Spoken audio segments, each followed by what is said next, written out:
Welcome to Echoes from History, where we speak to the voices of the past to understand their choices.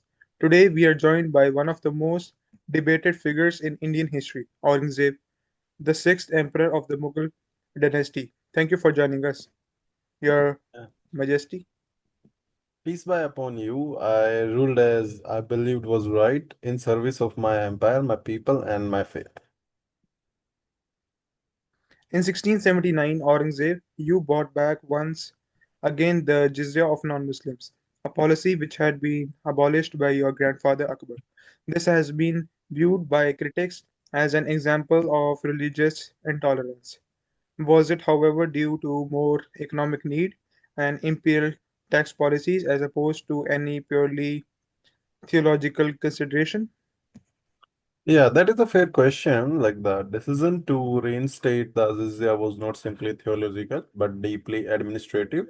And the empire was stretched, was in the Deccan, rising military expenses and bureaucratic demands drained the treasury. Jizya had been a traditional tax in the Islamic governance, and reviving it served both a fiscal and religious function. It was not to punish non-Muslims, but to sustain an empire under strain. Even then, the exemptions existed for the poor and aged. It was governance, not vengeance. Over 20 years, you were fighting the Marathas in the Deccan, a people to whom you sometimes were hostile, but who were, even in the person of Sambhaji, your allies. Reflectively, the whole long process of campaign, did it help centralize and stabilize the Mughal strength, or did it weaken imperial wealth and corrode unity within? The war in the Deccan was my longest and my most burdensome campaign. While it did expand Mughal authority in the south, it came at a great cost, economically and politically. Sambhaji, son of Shivaji, times and was at times an enemy and at times an ally, which shows the complexity of that conflict. The prolonged warfare drained the treasury and overextended our armies. In hindsight, perhaps diplomacy with might have preserved more unity than arms. Yeah, but could.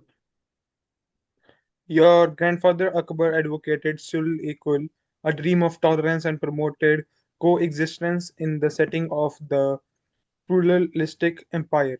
During your reign, instead, more strengthened codes of Islam were to be applied and temples were to be destroyed on the pretext of the political exigencies. Did you redeploy ways of Mughal rule to more competitive and divisive India?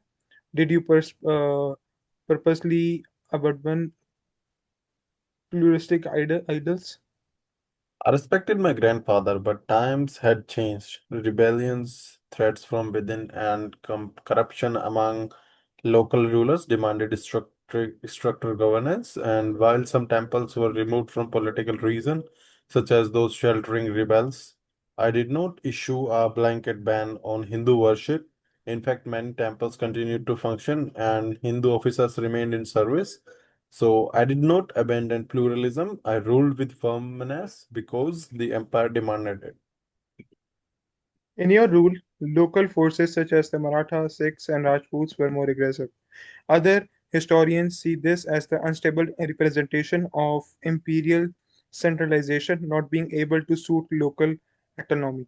Do you think Mughal diplomacy failed to interpret the necessity of decentralized governance, or would there be no possible way to fight against the enormous and diverse empire? So that questions reveals the true challenge of my region.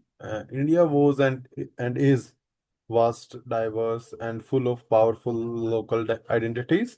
My predecessors ruled through alliances and semi-autonomous regions. I tried to begin uniformity under one law, one crown, but perhaps the empire had grown too large to be controlled from the center. In trying to unify, I may have alienated.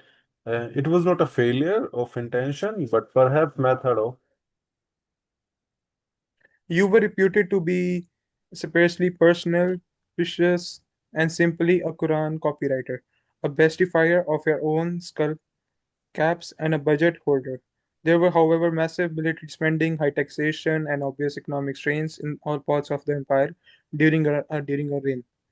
How do you settle for the conflict between personal asceticism and imperial indulgence?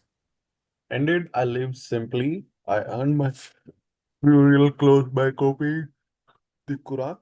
I wore plain garments, rejected cowardly luxury, and upheld strict ethics, but ruled an empire required military strength, diplomacy, and defense. My personal values never changed, but the state needed resources, and at times, harsh measures. I bore that contradiction with pain, but also with duty. A ruler must sacrifice personal ease for imperial survival. Thank you, Emperor Aurangzeb, for addressing these difficult questions with candor. History is not only about what was done, but also about why. So yeah, history shall judge, but I served as I thought righteous, and may peace be upon all who seek truth. Thank you. Thank you.